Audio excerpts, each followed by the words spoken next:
Just what became of President Uhuru Kenyatta's prominent role managing his own succession politics?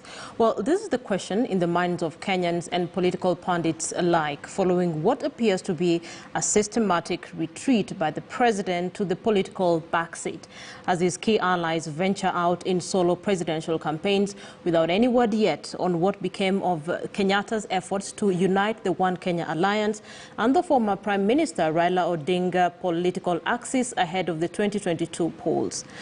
So what's the game plan? Our senior political affairs reporter Murimi Mwangi interrogates this on this week's House of Cards.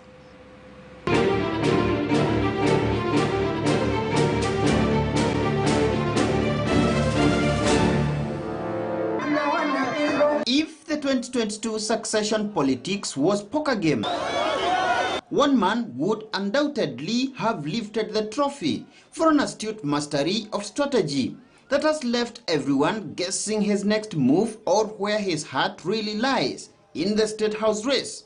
President Uhuru Kenyatta. Nia yangu ni kuhakikisha ya kwamba wale ambao wataendelea hawatakuwa watu ya kunyanyasa na kuibia wananchi. Ama ni namna gani wenzangu? Nia yangu ni kuhakikisha ya kwamba wale ambao wataendelea watakuwa na hiyo roho ya kuunganisha Wakenya, sio kuwaganya Wakenya. But with less than a year to the 2022 polls and just over a month since collapse of the Building Bridges initiative, which he had styled as his master legacy project alongside former Prime Minister Raila Odinga, Kenyatta suddenly appears to have taken a back seat.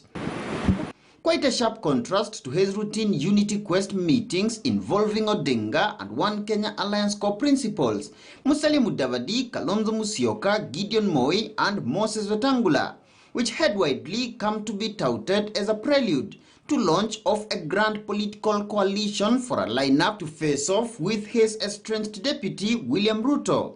So just what's cooking? They are strategizing because everything was dependent on BBI. Now, with BBI having collapsed, they will need to play the game different. And secondly, it is quite possible that Kalonzo and Mudavadi have dug in.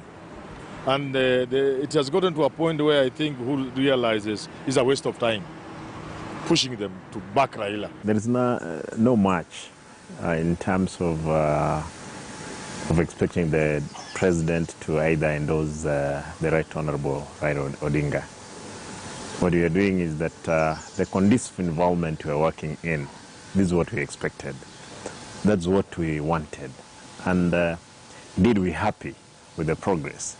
At the first of the kind gatherings at State House on the 25th of February this year, it was Senator Moi that read the official statement after the closed-door meeting, also attended by Kitui Governor Charity Ngilu. At the time, some ODM leaders protested what they termed as attempts by the state to belittle Odinga to the level of his political juniors on the pretext of meeting political party leaders. A subsequent meeting, which had been slated for the 9th of March to coincide with the 3rd anniversary of the Kenyatta-Odinga ceasefire deal, was put on hold after the ODM leader contracted COVID-19, but was subsequently convened virtually on the 16th of March, and this time also roped in Machakos Governor Alfred Mutua, where the gathering prevailed upon his Maendeleo Chap-Chap party to quit the Machakos senatorial by-election. Kenyatta would subsequently convene yet another meeting at State House Mombasa on the 10th of August, just 10 days to the then appellate court BBI verdict. Sources said the team would subsequently meet to review the ruling, a meeting yet to be publicized to date, with all the top presidential hopefuls now busy on solo nationwide campaigns. Moi affirming Sunday that the next president will come from the outfit. Already we're in the process as ANC of selecting particular individuals, especially members of parliament or senators, to go and sit on the negotiating table. We want to adopt the issue of consensus to settle on a single presidential candidate. Because if you go to nominations, we'll allow external forces to interfere a lot. If we are saying we can only have one of them, then you are saying that out of the 4 or out of the 3 people in Oka, 3 of them are going to be in a political desert for a while, because there's no any other choice. It's not like if BBI were there, you would say you don't make it here, you can make it there, and so on. You might now want to ask yourself, in whose interest would Mudavadi and Kalonzo play the spoiler game? But the two of them are intelligent enough, mature enough to know that they stand no chance. They can't even be a third horse. I was hearing some people say that this BBI is to propel Raila Odinga. Raila Odinga declared his presidency with or without BBI, and he's still on the ticket. BBI has nothing to do with his candidacy. BBI has nothing to do with Uhuru wanting to continue. Uhuru takes a backseat, let Raila emerge, and you see how he has come.